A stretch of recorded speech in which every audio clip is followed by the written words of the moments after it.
All right, so I'm gonna ask the first question just to kind of get rolling, unless somebody really has a first question they want to go to. But I'll start if that's all right. Yeah. All right. Okay. So I mentioned I've got a kid going into kindergarten. Whole new world, right? All right. So, like, what should I be expecting? Like, what's going to be going on in that headspace? What should I be watching for as far as like behavior and different weird things? It might be a sign that there's some mental health stuff going on. Want to go science route first? You can. Well, I wouldn't necessarily say the science route, but the thing to look for anytime you're concerned about mental health related difficulties is abrupt changes in behavior, right? So when a kid starts school, there are naturally going to be a lot of abrupt changes in behavior. They're getting up at a different time, they're eating different kind of breakfast, so forth and so on. So it's really a challenge to parents to notice what is different. So you have to look at kind of an emotional level. How do they interact with you? Do they change the way they interact with you or their siblings? Do they play differently, right? So it might not be obvious, and embedded in all the other change that's going on in their life when they start school, you have to be a little nuanced in how you view them. Yeah. And then with all the changes, sometimes just taking a moment to kind of reflect would be really helpful, because with all the changes that are happening and we get into a routine, we could be rushing and then kind of saying, okay, how was that, or what's going on? Just kind of pausing and taking a moment can absolutely help to kind of bring those out too. Yeah. And validating any emotions they may have. Tell them it's okay to feel nervous or anxious. Life happens. So just validating those emotions for them. With that, how do you determine over time, you know, if you're continuing to look at your little one and they're displaying these maybe tantrums or anything like that weren't normal before kindergarten? What would that be a sign of some sort of need? Yeah, if it's happening over time and there's a pattern to it, I would definitely explore more. The biggest thing is curiosity. Curiosity is going to be your friend. Instead of criticizing or trying to figure it out there, the best thing to do is to just ask questions and sit down and talk with them. Hey, I'm noticing some changes. What's been going on? How have you been feeling? And even asking physical questions. Really connecting the mind and the body is really important, because that's what's going to come out in younger kids. You might see them have stomach aches or headaches or things like that, or tired. So if they are emotionally tired, it can come out physically too. So noticing those things as well.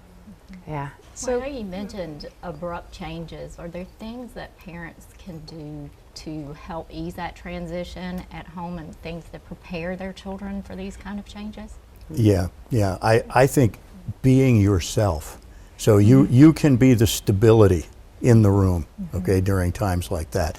And a corollary to that is that you're going to be experiencing changes too.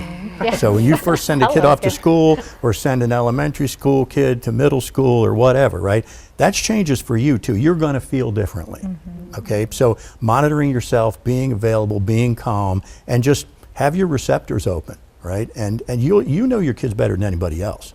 Right? So if you're relaxed and you're listening carefully and keeping your eyes open, you're going to respond to the things that they give you. Yeah. And normalizing it.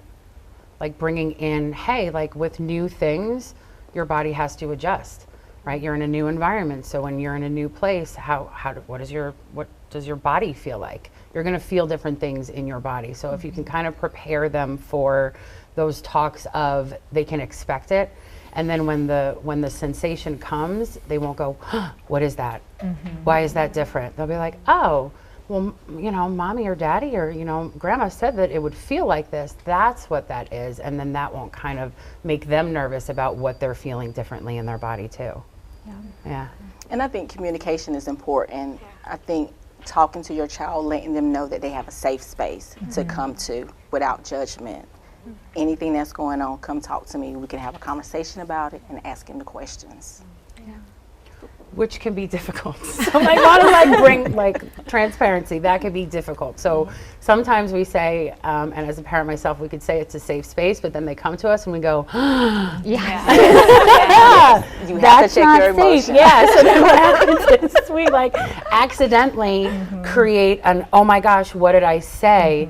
So it is important you can practice this literally by yourself in the mirror of okay. And it's okay for you not to react right away, of watching you take that moment to be like, okay, like, that was a lot. I just need a minute. Let me think on that for a moment. Like, you know, it's okay for them to see you do that, but the facial expressions, sometimes they're just reactions like, and then it's like, okay, wait a minute. And it's okay to stop yourself and say, okay, do over. You know, that's okay for them to see you have that and then reframe it or redo it, because redos with children are really important. So that can be helpful too. Yeah. Do you find that it could be helpful to maybe have sort of a series of questions to ask on a regular basis? I know I'm very scattered and my schedule's different every day. So if I'm thinking like every day when I pick my kids up from school and I ask, you know, how are you, not just how was your day, but maybe could you give me some specific questions to think through? And then that safe space sort of maybe continues to grow as they are explaining things.